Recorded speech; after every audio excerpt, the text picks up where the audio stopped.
सत श्री अकाल, आदाब, thanks for tuning in today. बहुत बहुत शुक्रिया ज्वाइन करने के लिए आज इस चैनल को। और फर्स्ट ऑफ ऑल आप सबको लग रहा बताइए बैसाखी दियाँ। और आज हम सेलिब्रेट करने जा रहे हैं Baisakhi, specially on the weekend, because जो 14th है, I think 14th of April, जिसमें बैसाखी मनाई जाती है, वो बहुत दिन पड़ता है। तो बैसाखी पहली मनाई जा रही है आज हमारे यहाँ पे। और इस कारण हम जा रहे हैं आज स्कूल समर के। और समर के स्कूल से हम लोग पहले से ही ड्रेसअप हो रखे हैं, पूरे के पूरे सारे रेडी हो चुके हैं। अंदर सारे रेडी हो गए। हेलो, सारे रेडी हो चुके हैं, मम्मी भी रेडी हो गई है। चलो, बहुत बहुत बढ़िया, निकल रहे हैं हम। हैं, चलें? चलो, शूज पहनेंगे और यहाँ से चलेंगे जी। सहज भी रेडी हो गया है। All boys are in black today. क्या बात है? I am a man, not a boy, just to be clear. Oh my God. चलो सो फ्रेंड्स, सब चले गए हैं नीचे, गाड़ी निकाल लेंगे थोड़ी देर में। और फिर हम यहाँ से चलते हैं। थोड़ा सा परफ्यूम लगा लिया जाए, तो परफ्यूम में लगा लिए और बस निकलते हैं यहाँ से फटाफट। और जी, कितने चल रहे हो? हम जा रहे हैं समर के स्कूल। समर के गुरुद्वारे नहीं, समर के स्कूल। समर के स्कूल मम्मी के लिए। गुरुद्वारा बनाया नहीं। चलो चलने हैं बाहर। सहज इज ऑल सेट, हम चलते हैं बाहर। सहज चला गया है बाहर, वो देखो भाग रहा है वो वहाँ पे। अभी गिरने वाला था, बच गया। चलिए फ्रेंड्स, चलते हैं स्कूल की तरफ, जो कि बहुत ज़्यादा दूर है। बहुत ज़्यादा दूर है। पिछली गली में जाना है भाई साहब, पिछली गली में जाना है हमें। उसके लिए हमें गाड़ी निकालनी पड़ेगी, लेकिन कोई बात नहीं। ये देखें, आप डिस्टेंस देखें। और हाइपरलैप से आप देख सकते हो कितनी फास्ट जा रहे हैं हम। और ये हम यहाँ पे ऐसे मुड़ जाएंगे। ये देखें, आपको हाइपरलैप अच्छा लगा हो दोस्तों? तो ये Summer is jumping around. Hi Sammy, हम कहाँ जा रहे हैं? गुरुद्वारे। ये कौन जा रहा है? आपका फ्रेंड जा रहा है? तो हम दोस्तों स्कूल पहुँच गए, नीचे उतर रहे हैं सारे। चलो जी, उतर गए हैं सारे। राजू भी चली गई है। एंड आपको आगे दिखाते हैं सेलिब्रेशन यहाँ पे जो होने वाली है।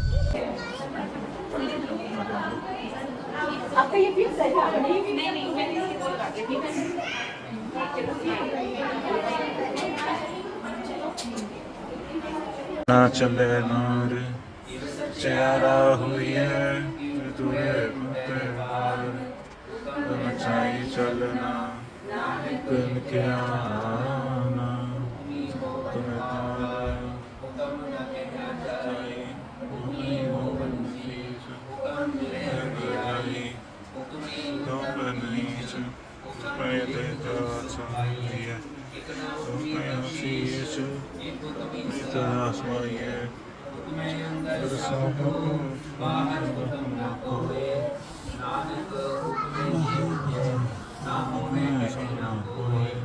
आपे न जाए कीता ना होए, आपे आप जन सोए, जिन सेव्या तिल पाया मान, नानक गाविए पुनि निधान।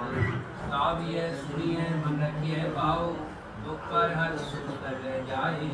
गुरुमुख नादम गुरुमुख वेदम, गुरुमुख रहा समाई। गुरी शर गुरु गोरख बर्मा, गुर पार्वती माई। जे हो जाना काखा नाही, कहना कस न जाई। उड़ाल एक देह उठाई, सबना जिया का एक दाता। सो मैं विसर न जाई, उड़ाल एक देह बुझाई। सबना जिया का एक दाता, सो मैं विसर न जाई। वाहिगुरू जी का खालसा, वाहिगुरू जी की फतेह।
बैसाख, तो जो बैसाख की पहली तारीख होती है, पहली डेट होती है, उसे बैसाखी कहा जाता है।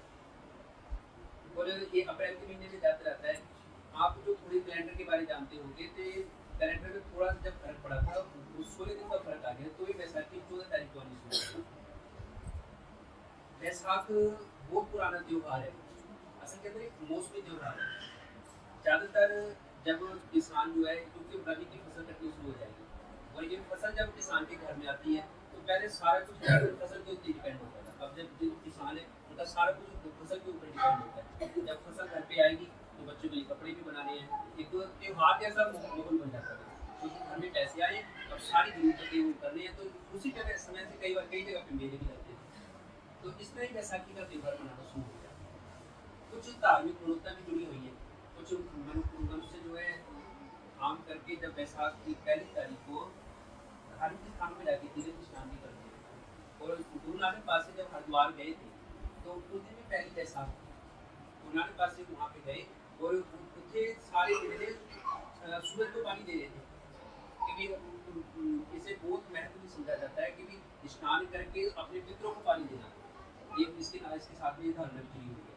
पर हम जो सिख धर्म के अंदर जो देखते हैं, तो बैसाख सबसे पहले पहली बैसाख को गुरु नानक पातशाह जी का आगमन होता है, बर्थडे है गुरु नानक पातशाह जी, पहली बैसाख।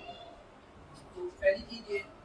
दूसरी चीज है, अब जब गुरु नानक पातशाह जी ने खालसा पंथ शुरू कराया, हम सिख पंथ कहते हैं, पर खालसा पंथ जो है गुरु नानक पातशाह जी स्टार्ट कर दिया, और उसे भाई गुरदास जी कह मारिया सिखा जगत विच नानक निर्मल पंथ चलाया। निर्मल पंथ जिसे गुरु गोबिंद सिंह पातशाह ने कहा खालसा पंथ। निर्मल पंथ है जो सीधा परमात्मा के साथ जुड़ा हुआ है, उसके जीवन के अंदर कोई कर्मकांड नहीं है, उसके जीवन के अंदर कोई विकार नहीं है, वो खालसा है। तो गुरु नानक पातशाह का जन्म है, तो बैसाख पहली बैसाख का।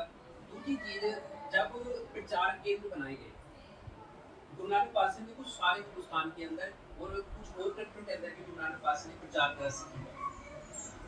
गुरु नानक पातशाह जी इतना लंबा प्रचार नहीं कर सके। गुरु अमरदास पातशाह जी को बुजुर्ग थे, उनकी उम्र बहुत ज्यादा थी, तो इस वजह से वो कुछ ज्यादा दूर जा भी नहीं सकते थे। तो गुरु अमरदास पातशाह जी ने खालसा पंथ इकट्ठा होता रहे, तो उसके लिए एक बैसाख की जो तारीख है वो चुना गया, क्योंकि एक बैसाख को सारे जितने भी सिख हैं वो इकट्ठे होंगे गोविंद पातशाह की धरती में। उसका कारण था, देखो आज हम कोई फंक्शन करते हैं, कोई फंक्शन है, हम मैसेज एक साथ सबको एक साथ फॉरवर्ड कर सकते हैं, क्योंकि ये फंक्शन है, इस तारीख को आपके साथ पहुंचना है, सोखा तरीका होगा पहुंचेगा। पर उस समय में कोई साधन नहीं है, इंटरनेट भी नहीं है, तो एक दूसरे में जो स्नेह पहुंचाया जाता था, मैसेज पहुंचाया जाता है, या तो चिट्ठी के द्वारा पहुंचाया जाता था, या किसी बंदे को भेज के पहुंचाया जाता था। तो इस चीज को रख के गुरु अमरदास पातशाह ने निश्चित करा के भी एक बैसाखी को और एक दिवाली को सारे पंथ ने इकट्ठा होना है। दूर दूर तक मैसेज चला गया, सबके पास मैसेज चला गया कि बैसाखी और दिवाली पर दीवान होएगा ही होगा, सबने इकट्ठा होना ही होना है गोविंद साहब। अब सबको पता है कि एक तारीख को दिवाली आती है, 2 तारीख को बैसाखी, तो सबको पता है, तो सब हो जाता है। तो गुरु अमरदास पातशाह जो तीसरे गुरु सिख पंथ के गुरु अमरदास पातशाह सबके साथ विचार साझी करते थे, किसी का दुख सुख है सब अपनी जो गुरु साहब के साथ बात करते थे, इसलिए सारे इकट्ठे हो जाते हैं, जिसका किसी तरीके की परेशानी है तो इस बात की सब इकट्ठे हो जाते हैं। ये इस तरह ही आगे चलता रहे। अब 1699 1699 गुरु गोबिंद सिंह पातशाह जी ने खालसा पंथ की साधना की। अभी वो गुरु गोबिंद सिंह पातशाह ने यही दिन नहीं क्यों चुना बैसाखी वाला, इसका कारण है कि तो सबको पता है कि बैसाखी वाले दिन सबने इकट्ठा होना है, और गुरु गोबिंद सिंह पातशाह ने खास करके सबको मैसेज दिया कि अब सबने ही इकट्ठा होना है, सबने अनंतपुर साहिब की धरती पहुंचना है, जो पंजाब के अंदर सारी संगत इकट्ठी हुई, बहुत बड़ा पंडाल लगा, और गुरु गोबिंद सिंह पातशाह ने उस दिन खालसा पंथ की साधना की और कुछ चीजें निश्चित करी गुरु गोबिंद सिंह पातशाह ने। और देखो उस समय जो है मुगल राज है, मुगलों ने पाबंदी लाई हुई है, इसकी चीज की पाबंदी है, कोई सिर के ऊपर पगड़ी नहीं सजा सकता, कोई हथियार नहीं रख सकता, कोई घोड़े की सवारी नहीं कर सकता, कोई नगारा नहीं बजा सकता, कोई तख्त लगा के नहीं बैठ सकता, इस हर एक चीज पाबंदी, कोई शिकार नहीं सीख सकता। अगर किसी ने मांस खाना है तो वो अपने आप नहीं शिकार सकता, उसके लिए भी जो मुसलमानों की दुकानें थी उनसे जाके खरीद के लेके आ सकता है, जिसने खाना है, पर अपने आप काट के नहीं बना सकता, ये पाबंदी लगी हुई है, कोई कलगी नहीं लगा सकता, कोई अपना निशान नहीं खा सकता था। गुरु गोबिंद सिंह पातशाह ने खालसे पंथ की साधना करी है ना, देखो ये चीजें सतगुरु पातशाह जी ने खालसा पंथ के अंदर पाई है। और देखो 5 प्यारे जुड़े गुरु गोबिंद सिंह पातशाह जी सबसे पहले 5 प्यारे जुड़े, उनके अंदर की देखो किसी जात पात का भेद नहीं है या किसी धर्म का भेद नहीं है। पहले भाई धर्मचंद सिंह का नाम पर अमृत पान करे उन्होंने अपने पावले एक वो धर्म सिंह बन गए। उन 5 प्यारे इकट्ठे खड़े हुए सबसे पहले गुरु गोबिंद सिंह पातशाह जी ने उन्हें खालसा पंथ सिखाया, उन्हें अमृत पान कराया और उसके बाद में कुछ 5 कटाई बढ़ती है हर एक सिक्के की लाजमी करें। सबसे पहले सिख के नहीं कटाएगा बाल नहीं कटाएगा, बाल रखने हैं सिख ने किसी भी हालत में। देखो ये जो है ना, जब हम किसी भी धर्म का जो इतिहास पढ़ते हैं तो वो भारत की धरती के ऊपर सबसे ज्यादा हिंदू धर्म है। हिंदू धर्म की हिस्ट्री पढ़ के देखो, जब जितने भी देखो हिंदू धर्म के अंदर देवी देवते हैं सबके सिर के ऊपर जुड़ा हुआ है। पहले कोई केस नहीं सी काटता। देखो तुमने देखा भी होगा जिस बीवी को बेइज्जत करा जाता था तो उसके बाल काट के भी इसे सजा देनी है तो उसे सिर से मुन्ना कर दो, उसके सारे बाल काट दो और उसे बाजार के अंदर घुमाया जाता था। एक सजा होती थी बाल काटना। और ये मुगल शासन के अंदर लागू हुआ था हिंदू धर्म के ऊपर कि आप केस नहीं कर सकते, क्योंकि सिख पंथ के अंदर सिरों के मूल्य लगे थे, जो सिख काट के लेके आए उसे पैसे मिलेंगे। तो उस समय अनाउंसमेंट कराया गया था कि भी जिसने हिंदू थे जितने भी वो अपने सिर के जो है बाल कटवा दो सारे, क्योंकि ये ना हो तो हिंदू बेहाई में मारा जाए। तो उस समय से फिर बाल काटने शुरू करते फिर पैसे चलना शुरू हो गया। पर ये असल के अंदर एक सजा होती थी कि जिसके सिर के केस काटते थे वो एक सजा होती थी, बेइज्जत करना उसको। इस तरह के चलन होते थे। पर गुरु नानक पातशाह जी ने ये सबसे पहले किया कि सिख ने केस नहीं काटने, केस रखने, उनके परमात्मा की दी हुई दात है। ये हमारे जिस तरह समाज शरीर के अंदर हाथ है पैर जिस तरह वो रंग है, सिख ने इस तरह करके अपने केस रखने। गुरु गोबिंद सिंह पातशाह ने एक चीज दृढ़ कराई अपनी तौर से, क्योंकि सिख ने कभी भी केस नहीं काटे। फिर दूसरी चीज सिख ने कृपान रखनी है।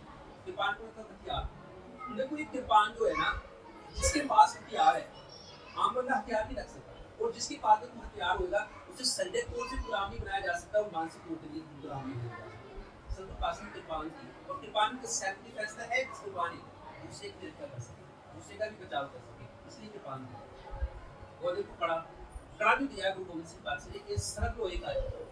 हो सकता है सोने का कड़ा दे सकते पर नहीं, गुरु गोबिंद सिंह पातशाह ने लोहे का कड़ा दिया। एक तो ये चीज है कि सिख ने कोई बहन परम नहीं करना, एक परमात्मा को माना है, गुरु को माना है, एक सेलेक्ट को किसी को नहीं माना और किसी तरीके से बहन परम के अंदर नहीं पड़ना। ये खड़े ने निशानी है। और गुरु गोबिंद सिंह पातशाह की कचहरा एक ऊंचे किरदार का, ऊंचे कैरेक्टर का एक निशानी है, क्योंकि सिख कभी भी अपने कैरेक्टर लेस नहीं करता। और सतगुरु पातशाह को रहना कर तो भी रुक गया।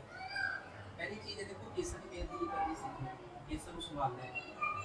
और दूसरी चीज है कि मुसलमानी तरीके से तैयार किया गया मांस सीखने नहीं खाना, ये भी गुलामी की निशानी है। और तीसरी चीज है कि भी तंबाकू किसी भी तरीके का नशा नहीं करना सीखना। और चौथी चीज है पर स्त्री पर पुरुष का संग नहीं करना। ये चार तरीकों से सिख को बचाया और गुरु गोबिंद सिंह पातशाह ने ये दिखाया। देखो जो सदियों से गुलामी होती आ रही थी, एक बड़ा राइटर ने एक बड़ी प्यारी बात कही है। उसने कहा कि देखो जो गुरु गोबिंद सिंह पातशाह जी ने खास बंदों को नहीं चुना, उन्होंने गुरु गोबिंद सिंह पातशाह जी ने चुनाए वो थे जो कीर्ति थे। कोई जिगर है पानी भरने वाला, कोई जिन्हें नीवी जात का किया जाता है, जिन्हें शूद्र किया जाता था, गुरु गोबिंद सिंह पातशाह ने उनके अंदर वो ताकत भर दी। वो भारत की वो सबसे बड़ी ताकत भर दी। वो देखो वो कहते हैं काम हमारा तोलन तक नंगी करना करूँ पकड़ी, चढ़ी हुए दर से मर जाए, सिखों से कैसे कर पाए। अब देखो जिनके अंदर इतनी भी ताकत नहीं थी कि वे वो कृपान चौक के किसी का मुकाबला कर सके, गुरु गोबिंद सिंह पातशाह ने उनके अंदर एक जुर्रत पैदा कर दी, इतनी बड़ी ताकत बना के सामने खड़ी कर दी। मुगल हुकूमत का उन्होंने टाकरा कराया। और देखो आप एक चीज देखो, जिन्हें हमेशा ही नीवे लोग समझा जाता था कि भी ये क्या लड़ाई कर सकते हैं हमारे साथ, पर गुरु गोबिंद सिंह पातशाह ने उन्हें लड़ाई करने की उनके अंदर जुर्रत पैदा करी। और देखो इतनी बड़ी फौज के साथ आम बंदे लड़ना कोई आम बात नहीं है। एक बहुत बड़ी ताकत गुरु गोबिंद सिंह पातशाह ने इस सिख पंथ ने, सिख पंथ ने बैसाखी का एक कॉन्सेप्ट है, सतगुरु पातशाह ने खालसा पंथ की सृजना करके एक बहुत बड़ा योगदान सतगुरु पातशाह ने इस बैसाखी का कॉन्सेप्ट सिख ख्याति की महत्वता रखता है। और आम करके भारत की धरती के ऊपर एक मौसमी त्योहार उसमें खास करके किसान जो है अपनी खुशी मनाते हैं। खालसा वाहिगुरू जी की फतेह।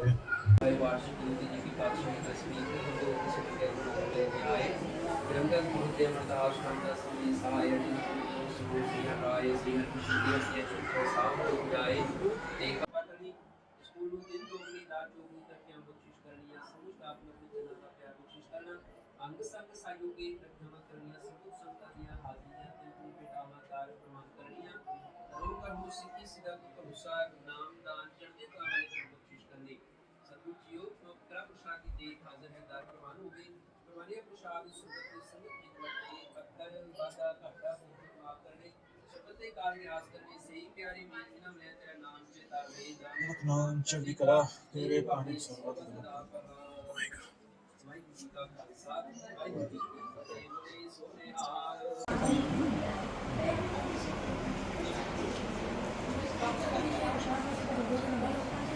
20 minutes later.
Oh yes. Thank you, ma'am. Our colorful personality of the day is Ustad's mother. Ma'am, please come on the dance floor, Ustad's mother. Thank you, ma'am. Thank you.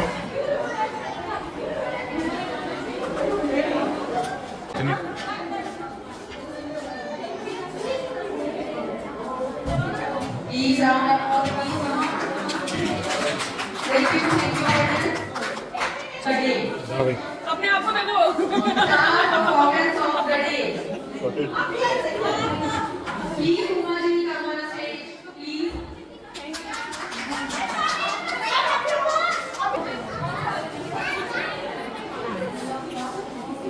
Dancer.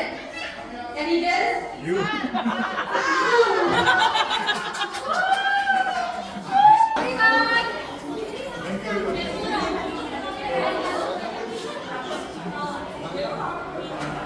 आप बोलो मेरे को. Thank you, ma'am. Thank you, sir. A little later.